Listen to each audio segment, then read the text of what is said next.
Hey, it's Joe at Reds here. Couple of quick hitters before we dig into the details of this boot review. Couple things to know about boots. You should have a boot that you love so much you wear that thing out. Boot comfort and performance and how much you love having it on is far more important than the overall longevity of a boot. If a boot, somebody tells me that they're highly concerned and they want to get 4 or 5 years out of their boots, I think their priorities are in the wrong place. Get a boot that you love to wear. You wear it so much that you'll wear it working in the yard, you'll wear it hiking, you'll wear it here, you'll wear it there, and you will wear it like I have, I don't know, probably 100 to 150 hard days in the field per year. I'm an absolute fanatic when it comes to backcountry hunting.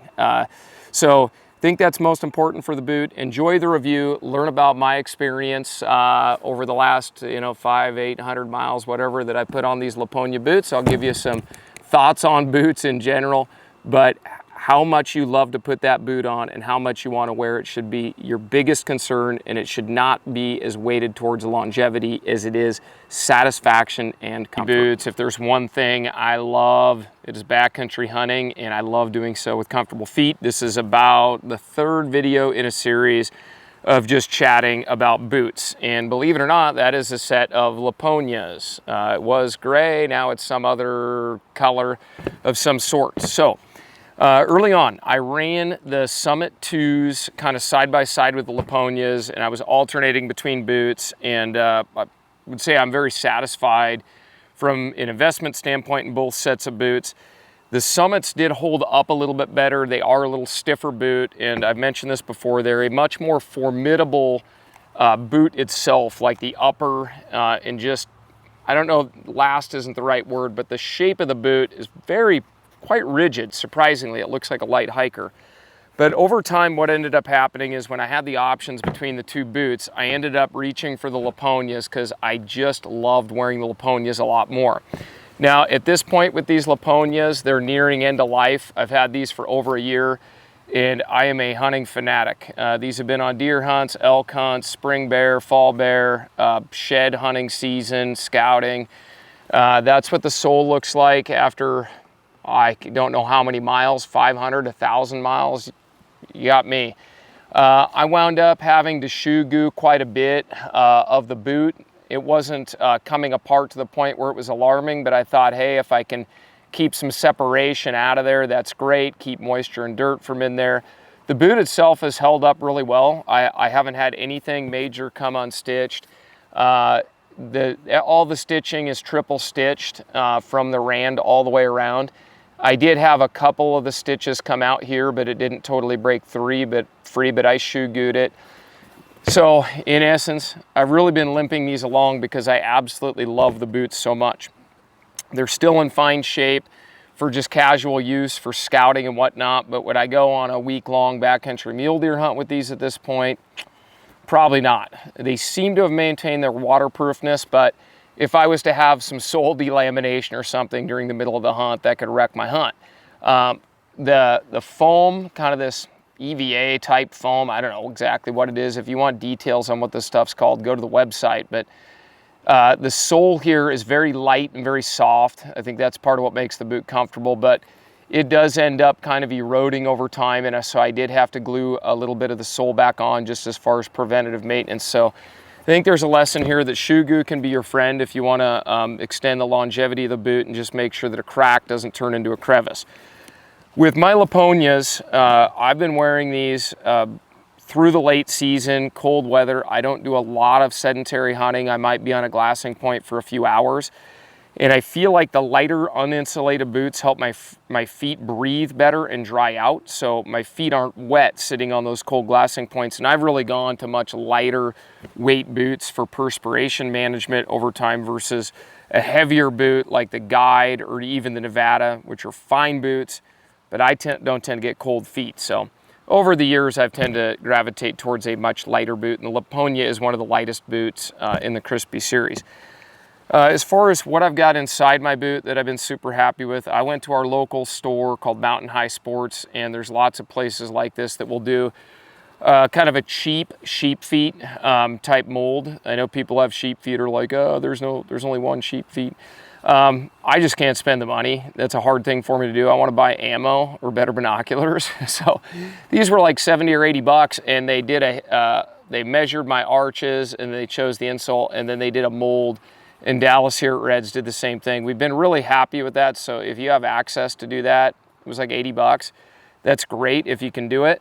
And I can just see looking at these two things. So this is a super feet that I've been wearing in my summits, and this cover is completely gone. I wore it off and then I ended up peeling it off. But just looking at these two, I can see that this one is much more contoured to my foot. So that probably aided in my just overall satisfaction with the Lapponia, but it is a little bit lighter and I really love it. You can see I've replaced the laces, been through a lot of miles with these boots, and it's an exciting day for me because, as I mentioned, my Lapponias, they're the winner just based on the fact I grab them every time. That's what ended up happening. I just like them better. I want them on my feet. And they seem to hold their shape better, whereas the Summits and this synthetic material, it actually seemed to shrink up a little bit more and give me a few hot spots on the top outsides of my toes. Whereas I think the leather on the Lapponia, and I'm going off recollection here, is like a 2.6 millimeter leather. And it's a nice thin leather. That didn't get jeopardized as far as wear, but that thinner leather stretches really well. Really made a nice kind of forgiving boot around my foot. But I'm leaving to go on a multi-day bear hunting trip tonight, and I'm gonna take a brand new set of Lapponias and start breaking them in. And the best way to break in boots is to sweat them out.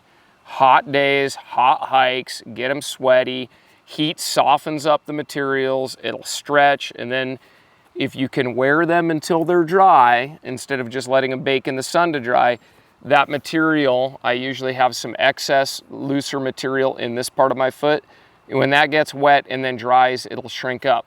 But I will try to step in every mud puddle, every creek, every water crossing, and get this leather wet from the inside and the outside, and then I will try to hike them and leave them on my feet until they're dry.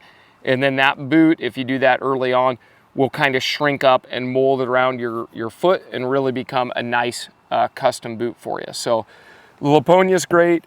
I would say I don't have any real complaints, but one thing I noticed as these boots got older is the edges did start to fold and slip a little bit. So I did notice they didn't bite, you know, over time on a lot of steep side hilling. But that's also the nature of a soft boot. You're going to have some pros and cons to wearing a flex rating of 2 versus like a brick style would be a flex rating of up to 4 depending on the specific model, or even a 5 if you're talking the sheep, I believe. Some of this is off recollection. If you want all those details, you just got to go to our website. So that's the report. I will do another update on the Lapponia, just the break-in process and kind of how that break-in process works for me. How long did it take? How many hours? How many miles before I really felt like the boot was broke in?